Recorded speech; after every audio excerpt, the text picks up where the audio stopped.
அனைவருக்கும் விஜயலட்சுமியின் அன்பான வணக்கம். அனைவரும் மைண்ட்பிட் சேனலுக்கு வரவேற்கிறேன். பார்த்திபன் கனவு தொடர்ந்து கேட்கலாம் நண்பர்களே. பகுதி 5 உரையுறுத்துவதன். இயற்கையாக பூமியில் எழுந்த சில குன்றுகளை அழகிய ரதங்களாகவும் விமானங்களாகவும் அமைந்திருந்த ஒரு இடத்திற்கு சக்கரவர்த்தியும் குந்தவி தேவியும் வந்து சேர்ந்தார்கள். அந்த விமான கோயில்களை ஒட்டி ஒரு கல்யாணையும் கல்சிங்கமும் காணப்பட்டன.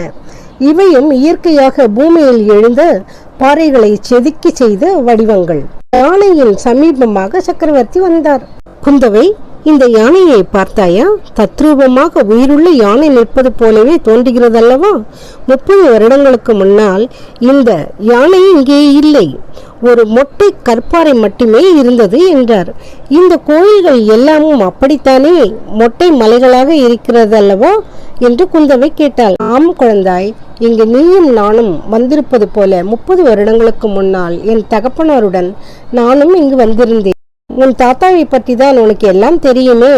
சித்திரம் சிற்பம் என்றால் அவருக்கு ஒரே பைத்தியம். உங்களுக்கும் பைத்தியம் ஒன்றும் குறைவாயிருக்கவில்லையே என்றாள் குந்தவை. சக்கரவர்த்தி புன்னகையுடன், என்னை விட அவருக்குத்தான் பைத்தியம் அதிகம்.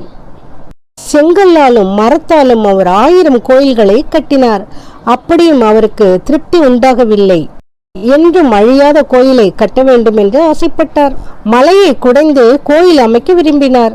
அந்த காலத்தில் ஒரு நாள் அவரும் நானும் இந்த பக்கம் சுற்றி கொண்டு வந்தோம். அப்போது எனக்கு உன் வயது இருக்கும். தற்செயலாக ஆகாயத்தை பார்த்தேன். வெண்ணிறமான சிறு சிறு மேகங்கள் வானத்தில் அங்கும் இங்கும் அலைந்து கொண்டிருந்தன. இந்த மேகங்கள் அவ்வப்போது வெவ்வேறு ரூபம் கொண்டு தோன்றின. ஒரு சிறு மேகம் யானையைப் போல் காணப்பட்டன. அதை பார்த்ததும் எனக்கு ஒரு யோசனை தோன்றியது. இந்த பாறையண்டை வந்தேன். கையில் கொண்டு வந்திருந்த காவி கட்டியினால் யானையின் உருவத்தை இதன் மேல் வரைந்தேன். அதை அப்பா பார்த்து கொண்டே இருந்தார். யானை உருவத்தை நான் எழுதி முடித்ததும் என்னை கட்டி தூக்கி கொண்டு பந்தாட தொடங்கினார். நரசிம்மா, என்ன அற்புதமான யோசனை உன் யோசனை! இத்தனை பெரிய பாறைகளை எல்லாம் கோயில்களாக்கி விடுவோம். சின்ன சின்ன பாறைகளை எல்லாம் வாகனங்களாக செய்து விடுவோம். இந்த உலகம் உள்ள அளவும் அழியாதிருக்கும் அற்புத சிற்பங்களை எழுப்புவோம் என்று வெறி பிடித்தவர் போல கூறினார். அவ்விதமே சீக்கிரத்தில் இங்கே சிற்ப வேலைகள் ஆரம்பித்தார்.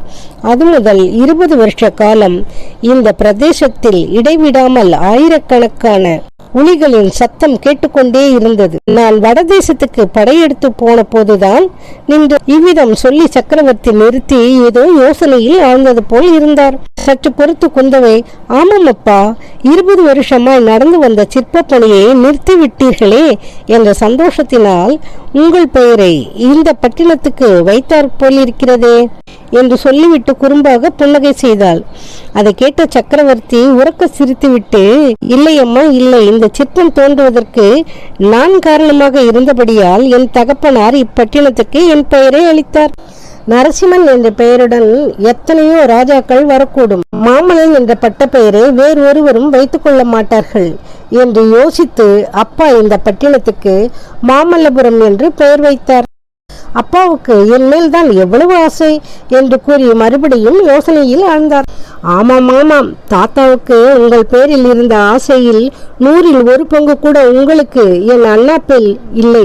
இருந்தால் அண்ணாவை கப்பலேற்றி சிங்களத்துக்கு அனுப்புவீர்களா என்று கேட்டாள் குந்தவி. குழந்தாய் கேள், என்னுடைய இளம் வயதில் எனக்கு எத்தனையோ மனோரதங்கள் இருந்தன. அவற்றில் பல நிறைவேறின. ஆனால் ஒரே ஒரு மனோரதம் மட்டும் நிறைவேறவில்லை. கப்பல் ஏறி கடல் கடந்து தூர தூர தேசங்களுக்கெல்லாம் போய் வர வேண்டுமென்று நான் அளவில்லாத ஆசை கொண்டிருந்தேன். அதற்கு என் தந்தை அனுமதிக்கவில்லை. நான் இந்த பல்லை சிம்மாசனத்தில் ஏறிய பிறகு கடற்பிரயாணம் செய்வதென்பது முடியாத காரியமாகிவிட்டது. எனக்கு கிடைக்காத பாக்கியம் என் பிள்ளைக்காவது கிடைக்கட்டுமே என்றுதான் உன் தமையனை சிங்களத்தீவுக்கு அனுப்பினேன். இன்னும் எனக்கு எந்த சிறு பிள்ளையிடமாவது அதிகமான பிரியம் இருந்தால் அவனையும் கடல் பிரயாணம் சென்று வரும்படி அனுப்புவேன் என்றார் சக்கரவர்த்தி. அப்படியானால் உங்களுக்கு என்னிடம் மட்டும் பிரியம் இல்லை போலிருக்கிறது என்று குந்தகை சொல்வதற்குள்ளேயே உன்னை கப்பலேற்றி அனுப்பிவிட எனக்கு பூர்ண சம்மதம் அம்மா. ஆனால் நீ பெண்ணாக பிறந்து விட்டாயே, என்ன செய்வது? ஒவ்வொரு சமயம் நீ பிள்ளையாய் பிறந்திருந்து உன் தமையன் பெண்ணாய் பிறந்திருக்க கூடாதா என்று தோன்றுவதுண்டு என்றார் சக்கரவர்த்தி. நான் மட்டும் ஆண் பிள்ளையாக பிறந்திருந்தால் உங்களை இத்தனை காலமும் இந்த சிம்மாசனத்தில் உட்கார வைத்திருப்பேனா? கம்சன் செய்தது போல் உங்களை சிறையில் தள்ளிவிட்டு நான் பட்டத்திற்கு வந்திருக்க மாட்டேனா? அண்ணாவுக்கு ஒன்றுமே தெரியாது, சாது. அதனால் நீங்கள் சொல்வதை போல கப்பல் ஏறி போய்விட்டான் என்று குந்தவை சொல்லிவிட்டு அந்த மலைக்கோவிலில் சுத்தி சுத்தி ஓடி அடி பார்க்க தொடங்கினாள். சிறிது நேரத்துக்கெல்லாம் சக்கரவர்த்தி, வா குழந்தாய், இன்னொரு சமயம் வந்து சாவகாசமாக பார்க்கலாம். ஊரில் ஜனங்கள் எல்லோரும் நம்மை எதிர்பார்த்து காத்து கொண்டிருப்பார்கள் என்றதும் குந்தவை அவரிடம் வந்து, அப்பா அப்பா, இந்த கோயில்கள் அரைகுறையாகத்தானே இருக்கின்றன. மீண்டும் நீங்கள் ஆரம்பிக்க போகும் திருப்பணி வேலை இங்கேயும் நடக்கும் அல்லவா? இந்த கோயில்களுக்குள்ளே எல்லாம் என்னென்ன சுவாமியை பிரதிஷ்டை செய்ய போகிறீர்கள் என்று கேட்டாள். சற்று தூரத்தில் பல்லக்கும் குதிரையும் ஒரு மரத்தடியில் நிறுத்தப்பட்டிருந்தன. இந்த மரத்தை நோக்கி இருவரும் நடக்க தொடங்கினார்கள். குந்தவியின் கேள்விகளுக்கு சக்கரவர்த்தி பின்வருமாறு பதிலை சொல்கிறார். இல்லை குழந்தாய், இந்த கோயில்கள் இப்படியேதான் பூர்த்தி பெறாமல் இருக்கும். இந்த இடத்தை தவிர மற்ற இடங்களிலெல்லாம் வேலை நடக்கும். குந்தவி ஆயனார் என்ற மகா சிற்பி இந்த ஊரில் இருந்தார். அவருடைய தலைமையில்தான் இந்த கோயில் உள்ள வேலை ஆரம்பமாயிற்று. அவர்தான் இவ்வளவு வேலைகளையும் செய்து முடித்தார். பிறகு அவர் சில துரதிருஷ்டங்களுக்கு ஆளானார். கொஞ்ச காலத்திற்கு முன் சொர்க்கம் சென்றார். அவர் தொடங்கிய வேலைகளை செய்து முடிக்கக்கூடிய சக்தி உள்ளவர்கள் இப்போது யாரும் இல்லை, இனிமேல் வரப்போவதும் இல்லை. ஆயனரை பற்றி கேள்விப்பட்டிருக்கிறேன் அப்பா, அவருடைய மகள் என்று குந்தவை சொல்வதற்குள், அதோ குதிரை மீது யாரோ வருகிறார்கள் போலிருக்கிறதே, யாரா இருக்கும் என்று சொன்னார் மன்னர். பேச்சை மாற்றுவதற்காகவே அவர் சொன்ன போதிலும் உண்மையில் கொஞ்ச தூரத்தில் ஒரு குதிரை வந்து கொண்டிருந்தது. சக்கரவர்த்தியும் குந்தவையும் மரத்தடியில் வந்து நின்றதும் அங்கே குதிரை வந்து நின்றதும் சரியாக இருந்தது. குதிரையின் மேல் இருந்தவன் விரைவாக இறங்கி பயபக்தியுடன் சக்கரவர்த்தியின் அருகில் வந்து ஒரு ஓலையை நீட்டினான். அடியேன் தண்டம், உறையூரிலிருந்து வந்தேன். அச்சுத பல்லவராயர் இந்த ஓலையை ஒரு கணமும் தாமதிக்காமல் சக்கரவர்த்தியின் திருக்கரத்தில் ஒப்பிக்கும்படி கட்டளையிட்டார் என்றான். சக்கரவர்த்தி ஓலையை வாங்கி கொண்டார். அதில் என்ன எழுதியிருக்கிறது என்று பார்க்காமலேயே தூதனை நோக்கி, நீ போகலாம், இதில் அடங்கிய விஷயத்தை பற்றி கட்டளை நேற்றே அனுப்பிவிட்டேன் என்றார். தூதன் தண்டம் சமர்ப்பித்துவிட்டு திரும்பி விரைந்து சென்றார். நன்றாயிருக்கிறதப்பா நீங்கள் ராஜ்ய பரிபாலனம் செய்கின்ற லட்சணம். ஓலை வந்தால் அதை படித்து கூட பார்க்கிறதில்லை என்று கோபமாக கேட்டாள். எனது ஞான திருஷ்டியின் மீது உனக்கு நம்பிக்கை இல்லை போலிருக்கிறது. இந்த ஓலையில் என்ன எழுதியிருக்கிறது என்று சொல்லட்டுமா?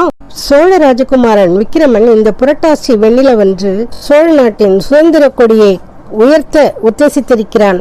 அவனை என்ன செய்வது என்று தளபதி அச்சுத பல்லவர் கேட்டிருக்கிறார். நீ வேண்டுமானால் இந்த ஓலையை பார் என்று குந்தவையிடம் அந்த ஓலையை கொடுத்தார். குந்தவை அதை படித்துவிட்டு வியப்புடன் சக்கரவர்த்தியை நோக்கினாள். உங்களிடம் ஏதோ மந்திர சக்தி இருக்கிறதப்பா, அந்த மந்திரத்தை எனக்கும் சொல்லித்தாருங்கள் என்று கூறினாள். சக்கரவர்த்தி குதிரையின் மேலும் குந்தவை பல்லக்கிலும் அமர்ந்தார்கள். வழியில் கோமகள், அந்த ராஜகுமாரனுக்கு தான் எவ்வளவு அகந்தை! மாமல்ல சக்கரவர்த்தியின் கீழ் கப்பம் கட்டிக்கொண்டு வாழ கொடுத்து வைக்க வேண்டாமா? அவனை நீங்கள் சும்மா விடக்கூடாது, தகுந்த தண்டனை கொடுக்க வேண்டும் என்றாள். ஆமாம் குழந்தாய், ஆமாம், அவனை சும்மா விடப் போவதில்லை. காஞ்சிக்கு அழைத்து வர செய்து அவனுக்கு தகுந்த தண்டனை அளிக்கப் போகிறேன் என்றார் சக்கரவர்த்தி. என்ன, இளவரசர் விக்ரமனுக்கு நரசிம்ம சக்கரவர்த்தி தண்டனை அளிக்கப் போகிறாரா? தொடர்ந்து கேட்கலாம் நண்பர்களே. பார்த்திபன் கனவு தொடர்ந்து கேட்கலாம் நண்பர்களே. தொடர்ந்து நிகழ்ச்சியில் பயணித்து வாருங்கள். மீண்டும் அடுத்த நிகழ்ச்சியில் சந்திப்போம். நன்றி, வணக்கம்.